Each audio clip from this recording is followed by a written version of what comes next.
Hello guys, welcome to my YouTube channel. और आज हमने जा रही हल्दिया बरहल छड़ाई तुम देखो था यहाँ कितना हल्दिया ड्रेस में नर्स के बेजी लेकर हमने जा रही। जितना मजा खाए के लगेला एक कोनी उतना ही मजा एक बेजी भी लगेला।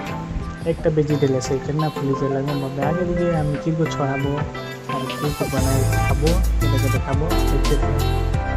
ये दिए हम दे आगुन जुमरा तैयार थे ही गलत है शीत कुमार এখন কিলো ছাড়াবো আগুন লাগাইকে তোদেরকে দেখাবো দেখতে থাকো। এই যে আগুন লাগ গেলে থেকে বড়লকে নিচে ধোঁয়া করবো। ধোঁয়া হতে এখন ছড়াই দেবো। এই देखना धूल में लुकोला है कि एक बिन दिले से बहुत खतरा फुली जाए हो गए। ये निकला थे এখন ছড়ালে পাই গেলি এখন দেখাবো তো দেখা গেলি।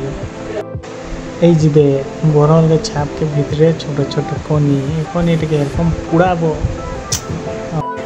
পুড়া হয়ে গেলে এখন ছড়াবো প্লেট নিয়ে ওপর কিছু নিমক ঝোঁকা দিয়ে খাবো টেস্টি সেম। এই যে একদম খাতে